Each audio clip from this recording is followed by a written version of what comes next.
Hey, everybody. This is a very humbled and frustrated Laura Berman Forking coming to you today at 10:21 Eastern Time. We were supposed to be on live at 10 and complete systems breakdown. Complete. We managed to go live on Instagram. But I'm gonna redo it here for all of you. No one may be watching. That's fine. We'll just keep the recording.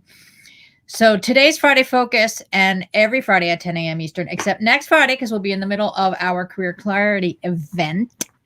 But you can count on us being live Fridays at 10 a.m. Eastern with Friday Focus. And this week, I'm focusing on the topic of ageism.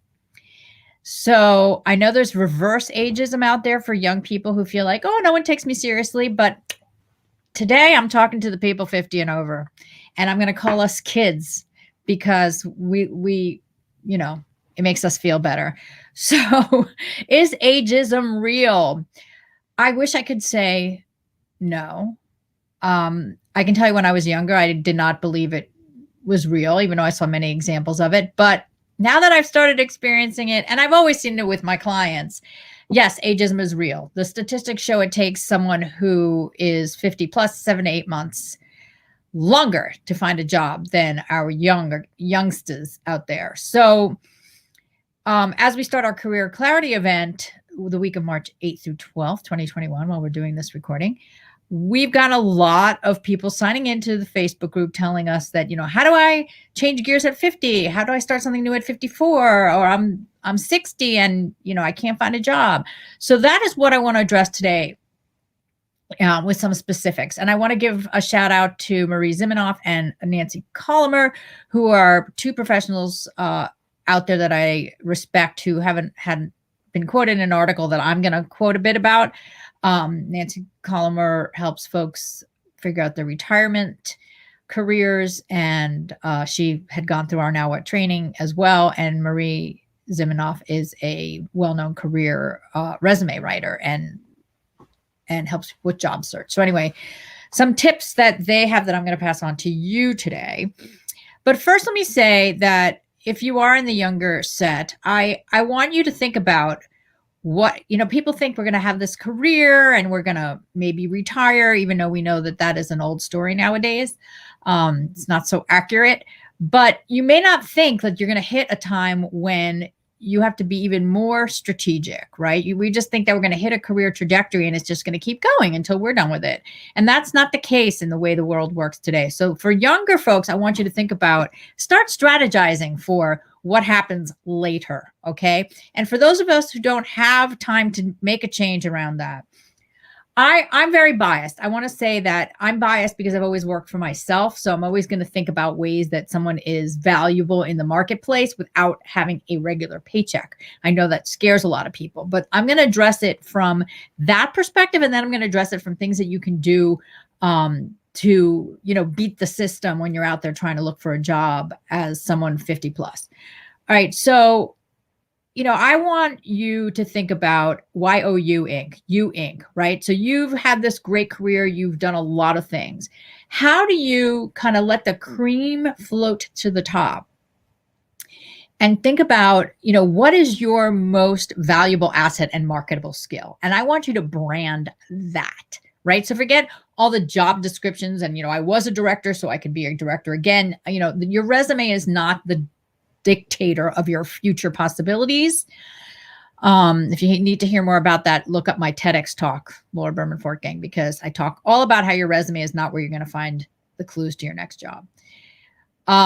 So I want you to brand and market, if you'll excuse the entrepreneurial terms, the cream of what you are about in terms of your experience and your skills. Now, whether it be short-term executive temping, and by temping, you know what that means. Like you could be a, high-level executive for a period of time and not have a permanent job, freelancing or consulting. There are many places where your skill set is needed. Now, I know that is not in everyone's blood. Not everyone is entrepreneurial. So still think about that in terms of rewriting your resume to get a job. Get off of all the chronological things and redo your resume in terms of your skill set. And here's some other resume tips that will help you get an interview and not be thrown aside because they look at your resume and go, oh my God, I graduated college in the 80s. Get out of here. Right. So first of all, and this is a pet peeve I have, whether I'm looking at a resume or not, you may not have an email address that ends in AOL.com or Yahoo.com. You just may not. You may not. What that tells me as a layman is that, oh my God, they never bothered to move with the times. You still have an AOL email? Are you kidding me? So that doesn't bode well on a resume either, because right away it tells me you're out of touch. Okay. So get a Gmail address. Everyone can have a Gmail address. Dead giveaway. Don't put your address on your resume. Most of us nowadays don't do that for safety reasons, but it's also just a dead giveaway that you're old school. Another thing that's old school is the fonts that you use in your resume. You want to, don't use Times New Roman, use Cambria, Calibri. Some of them, they're not like crazy modern, and you don't want to go too crazy with design, anybody. Still the preference of recruiters or people have to read resumes is one column. Don't go for the complicated 2-column version. Other things that will age on your resume, obviously your graduation dates. Don't put them, even if you had a certificate or something more recent, just don't put any dates. Furthermore, if you've been at one company for most of your career, don't just put it as one big time frame. Cut that into the smaller, jobs and promotions. Another strategy is to, use reverse chronology and not start with the newest first. Well, you can, but again, go back to the entrepreneurial thing of like cream of the crop. Like, what is the best of what you've done?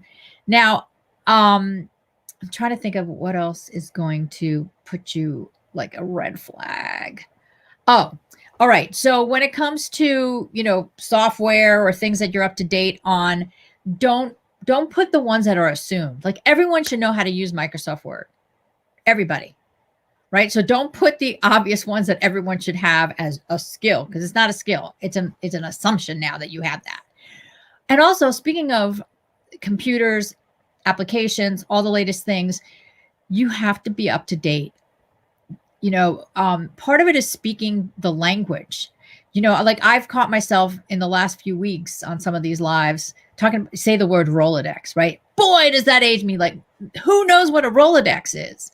My kids are in their 20s. Like, what's a Rolodex, Mom? I was like, oh, it's this thing. You put cards in it and, find all your contacts in it. Like, don't use the word, right? We have to watch our vocabulary that gives us away. But also, in terms of that, staying up to date. Like, and yes, it's a pain. Yes, it's hard to learn new things. But the more up to date you are, the more valuable you are. So it's just a have to. Ask the younger people in your life. Ask your grandkids if you have to, but stay on top of technology. And that leads me to another thing. Now there's so many Zoom interviews going on.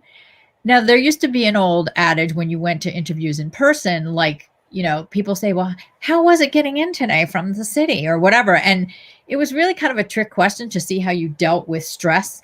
So you're always supposed to say, oh, great, fine, no problem, left plenty of time. So now the Zoom version of that is don't have trouble with the technology. Like, just don't. Practice. Like I said, have someone younger teach you. Like, you can't show up, even if your computer breaks like I did today, I know. But if you have to go to an interview online, make sure that all the things that can go wrong have been taken care of, so that you're not that person that comes on and go, oh, this darn thing and my computer wasn't doing what I told it to do. No. All right. So up to date, as much of a pain as it is. So these are just a few tips and tricks. A lot of it is, I know, frustrating. A lot of it is, you feel like, you're just as good and sharp as any time. And it's weird that people will judge you by either numbers on your resume or what you look like or what they assume about you. And you just have to, keep your mindset clear that you're the one who's going to beat the odds, right? So, again, think like an entrepreneur, brand yourself, bring your best skills to the top, make that the piece that is most valuable, that people cannot undervalue. And, watch for some of these tricks that give you away in the resume process. And next week, March 8th through 12th is my Career Clarity Reboot event. And if you're not signed up for that, you're going to want to be. You want to go to nowwhatcoaching.com, career-clarity.event. All right. So nowwhatcoaching.com/career-clarity-event. Why? Because we're going to have a bonus over the weekend, next weekend, where we're going to do LinkedIn strategy, resume strategy, how to beat the ATS, the applicant tracking system. So you want to stay tuned for that. Most of the week is going to be about figuring out what you want to do with your life. So folks, sorry about the late broadcast. I hope you'll be watching this in a replay today, and we will see what the heck happened with this computer. So my humbled self is saying, see you next time on Friday Focus. Have a great day, everybody.